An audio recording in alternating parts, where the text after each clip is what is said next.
خواتي خواتاتي اهلا وسهلا مرحبا بكم يا جماعة الخير أزول الفلا والسلام عليكم. J'espère que vous allez bien, j'espère que vous vous portez bien. L'Algérie se réveille enfin. Elle se réveille enfin, elle s'intéresse aux pays africains, elle s'intéresse à l'économie, elle s'intéresse aux exportations, elle s'intéresse au commerce, et elle a compris enfin. Et c'est peut-être l'un des bienfaits de la rivalité avec le Maroc. Vous savez, la compétition, la rivalité, quand elle est saine, la concurrence, quand elle est saine, quand elle est dans un esprit de constructif, quand elle est uniquement économique et quand elle n'est pas, quand elle ne dérape pas, quand elle ne dépasse pas certaines limites pour se transformer en une animosité, on a un risque de guerre, en une confrontation avec des risques de confrontation militaire. C'est toujours quelque chose de la concurrence et la compétition, c'est ce qui permet aux êtres humains d'avancer, d'évoluer, de relever des défis et de donner le meilleur d'eux-mêmes. Auparavant, l'Algérie traitait avec les pays voisins ou avec les autres pays africains uniquement du point de vue militaire ou la sécuritaire. Auparavant, notre diplomatie, nos rapports avec les pays voisins, comment surveiller nos frontières, comment arrêter les criminels, comment arrêter les terroristes, comment démanteler les groupes armés, on s'intéressait jamais à l'économie. Depuis que le Maroc est devenu un acteur économique important en Afrique, et depuis que le Maroc a des ambitions de leadership et qu'il menace l'Algérie, il faut dire la vérité, il y a une volonté hégémonique marocaine de devenir le pays le plus économiquement le plus rayonnant de l'Afrique du Nord et le pays qui investit le plus en Afrique subsaharienne. Et depuis que le Maroc a développé des réseaux d'échange et ses exportations vers l'Afrique, et depuis qu'il a installé ses banques, sa compagnie aérienne et que les entreprises marocaines partent à la conquête des pays africains, notamment des pays voisins de l'Algérie, l'Algérie, ça a un électrochoc. L'Algérie qui se réveille, la preuve, hier, on a vu donc Abdelmajid Tebboune et le président mauritanien qui ont inauguré ensemble des projets importants.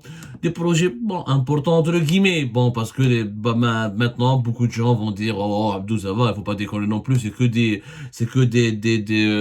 postes frontaliers, une zone de libre-échange. Ce n'est pas n'importe quoi, c'est un réveil pour un pays rentier comme l'Algérie qui ne s'intéressait qu'à lui-même et qui avait l'habitude de considérer les pays voisins comme de simples voisins sans aucune importance parce que on était beaucoup plus riche que les autres pays. Maintenant, ça a changé, le monde a changé et l'Algérie a compris que le monde a changé. Les pays voisins sont en train d'évoluer, ils ont des croissances économiques plus importantes. Et notre pétrole et notre gaz n'est pas éternel. Et encore une fois, le réveil économique, le développement économique accéléré au niveau régional et au niveau de l'export du Maroc et fait en sorte que là, franchement, ça a réveillé l'Algérie. Alors, qu'est-ce qui s'est passé hier? Hier, nous étions le 22 février 2024. L'Algérie n'a pas célébré le Hirak.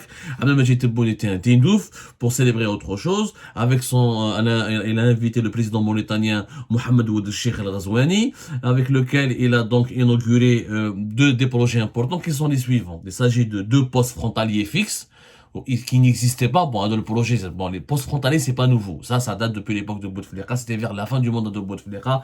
D'ailleurs, comment il s'appelle? Nordin Bedoui, quand il était ministre de l'Intérieur, vers 2018-2019, s'était déjà déplacé à Tindouf avec même une délégation mauritanienne pour accélérer un petit peu le projet dans le poste frontalier. D'ailleurs, vous pouvez faire une petite recherche sur internet, vous allez trouver toutes les références que c'est un projet qui date de l'époque de Bouteflika, de doter la frontière algéro-mauritanienne d'un poste frontalier. Ça a commencé, le premier poste frontalier, d'ailleurs ça a commencé le 19 août 2018. Voilà, c'était en août 2018. Il y avait une ouverture officielle, les médias internationaux ils en ont parlé. Donc l'idée d'un poste frontalier n'est pas nouvelle. L'Algérie, dès le départ, voulait donc créer un passage ou là, des points de passage qui facilitent la transition, qui facilitent un petit peu le transport des biens, des personnes et des biens et des marchandises entre l'Algérie et la Mauritanie. D'ailleurs, le ministre de l'Intérieur mauritanien à l'époque était présent. Donc, Maïch, une nouvelle idée d'Atebboune. Faut dire la vérité, c'était pas du tout la nouvelle idée de Tebboune. Les Mauritaniens et les Algériens discutaient déjà un accord avait été signé d'ailleurs entre les deux pays en novembre 2017. Sauf que cette fois-ci, ce qui est différent, c'est que comme il y a la rivalité algéro-marocaine a pris une dimension plus dramatique, plus accentuée, plus intense, et que le Maroc, avec l'aide des investissements émiratis, la normalisation avec Israël, la reconnaissance américaine sur le territoire du Sahara occidental, et les ambitions économiques, le développement des exportations marocaines et le développement du lobbying économique au Maroc dans la région, et ben l'Algérie a été obligée d'accélérer, de se rapprocher encore davantage de la Mauritanie. La Mauritanie, elle est devenue, il faut le dire, le nouveau terrain de ring, ou le nouveau ring qui oppose le nouveau théâtre d'affrontement et de confrontation algéro-marocaine. La vérité, la Mauritanie, c'est le ring qui oppose, c'est le ring de boxe qui maintenant, c'est le ring qui abrite les matchs de boxe, les combats entre l'Algérie et le Maroc. Pour le moment, des combats sur le plan économique, espérant qu'ils vont se cantonner ou se limiter uniquement au plan économique. Alors l'Algérie, hier avec la Mauritanie, qu'est-ce qui s'est passé au-delà de ces deux postes frontaliers? Premier poste qui a été inauguré donc comme en 2018. Un a été modernisé, un deuxième poste a été rajouté. Abdelmajid Tebboune et Mohamed Ould Sheikh Al-Ghazouani ont posé la première pierre pour la réalisation d'une zone de libre-échange. Ça, c'est nouveau. Il y aura une zone de libre-échange au niveau de la frontière. C'est une zone franche. C'est-à-dire que des acteurs économiques, des commerçants algériens comme mauritaniens pourront s'installer au niveau de cette zone, accéder à cette zone et vendre leurs produits sans payer aucune taxe. Pas de droits de douane, pas de TVA, pas de taxes, aucune taxe. Ça sera défiscalisé. C'est ce qui permettra donc aux Mauritaniens et aux Algériens d'échanger leurs produits, de vendre leurs produits sans payer la moindre taxe ni le moindre impôt, ce qui est très intéressant, sauf que malheureusement, la zone frontalière algéro-mauritanienne, elle est morte économiquement. Tindouf, c'est une région militarisée. L'économie dans la wilaya de Tindouf, elle est réduite à sa... il faut dire la vérité, ça plus simple. C'est une région hyper militarisée. Donc, il n'y a pas beaucoup d'opportunités économiques. Il n'y a pas beaucoup d'entreprises installées dans la région. Il faudrait que des entreprises algériennes installées dans les autres wilayas du pays parcourent des centaines de kilomètres pour ramener leurs marchandises, qui a un coût. Et l'économie mauritanienne, on va en parler tout à l'heure, est une économie encore rudimentaire. C'est un pays prometteur. C'est un pays, on lui promet une croissance économique importante, notamment grâce à ces nouvelles découvertes de gaz. La Mauritanie a été classée maintenant 4e pays africain avec les plus importantes réserves de gaz naturel. Et on va en parler. Là, l'Algérie devra se positionner très rapidement. Parce que avec les nouvelles découvertes à partir de 2024, la Mauritanie va commencer à produire du gaz naturel, notamment du gaz du GNL, a commencé à faire des exportations. Ça, on en fera une émission tout à l'heure pour expliquer les enjeux du gaz en Mauritanie. L'Algérie, si elle rate, si elle n'investit pas avec la Mauritanie, si elle ne travaille pas sur un projet de gazoduc, elle va laisser le terrain vide au Maroc qui est en train de se positionner, qui réfléchit à des projets importants avec la Mauritanie. La Mauritanie, tout le monde va la dorloter. Pourquoi c'est un pays qui devient important alors qu'il ne l'était pas malheureusement? C'est un pays modeste, même pas 5 millions d'habitants, avec un PIB malheureusement très faible. Il fait partie des pays les plus pauvres jusqu'à maintenant du continent africain, un PIB de même pas 9 milliards de dollars en 2021, mais grâce aux découvertes de gaz, la Mauritanie pourrait devenir un paradis. Ça pourrait beaucoup changer pour un pays de même pas 5 millions d'habitants. Les découvertes de gaz vont faire de la Mauritanie l'un des pays les plus importants à l'avenir durant les 5 prochaines années au niveau des exportations du gaz. Ça, on en parlera tout à l'heure, les grands enjeux du gaz en Mauritanie. Donc, après cette zone de libre-échange dans la pierre dans laquelle les travaux de réalisation de cette zone de libre-échange ont été lancés par les deux présidents algériens et mauritaniens.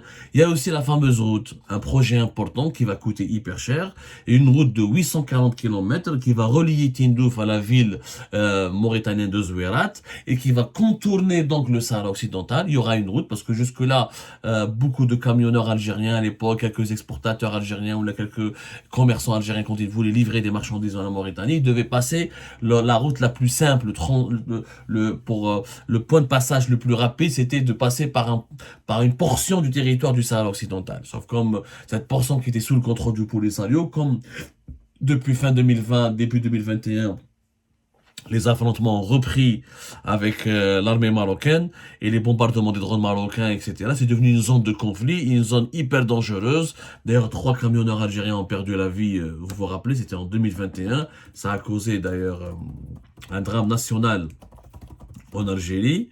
Et le Maroc a été accusé d'ailleurs. D'ailleurs, ce dossier n'a jamais connu d'avancement malheureusement. C'était en novembre, début novembre 2021. Une enquête a été diligentée par la MINURSO, la mission d'observation des Nations Unies au Sahara occidental, qui n'a pas conclu, qui n'a pas confirmé de façon probante et qui n'a pas trouvé des éléments probants qui confirment la version algérienne qui accuse les autorités marocaines d'avoir tué ces camionneurs algériens. Mais en tout cas, l'affaire est morte depuis cette date-là. Il n'y a pas eu d'avancement. On ne sait pas. Elle en est où l'enquête? En tout cas, les observateurs internationaux n'ont pas accablé le Maroc n'ont pas accablé énormément le Maroc pour autant. Mais ça reste une zone dangereuse dans laquelle c'est une zone de conflit qui oppose le Polisario au Maroc. Donc, il vaut mieux éviter de transiter par cette route. L'Algérie a eu la brillante idée. Ça, c'est une brillante idée, mais une idée qui va coûter très cher parce que la Mauritanie ne va rien financer. Pour le moment, il y a une route de Tindouf aux frontières mauritaniennes, il y a une route de 75 km qui est prête, qui a été réalisée par l'Algérie. 2021, en 2021, le président mauritanien a été invité à Alger. Ils ont signé une convention avec l'Algérie pour que l'Algérie s'est engagée à financer, à prendre en charge toute cette route qui relie Tindouf à la ville de Zouérat. Au début, c'était 773 km. Maintenant, les études qui ont été actualisées, qui ont été menées, c'est une route qui va être de 840 à peu près, entre 840 et 820 km. Et cette route va être réalisée par les entreprises algériennes. C'est un bureau d'études algérien qui va la conceptualiser, qui va la concevoir, qui va la dessiner. Et le financement sera algérien et sous forme de concession. La Mauritanie va donner l'exploitation de cette route sous forme de concession pendant un accord de 10 ans à l'Algérie. Et c'est Naftal, la société algérienne, qui va établir les stations relais. C'est un projet ambitieux parce que c'est une route en plein désert et elle va coûter cher. Elle va coûter dans les 1,5 milliard de dollars facilement.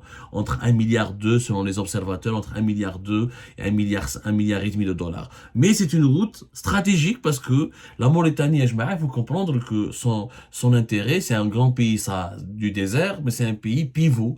C'est le relais entre le Maghreb et l'Afrique de l'Ouest.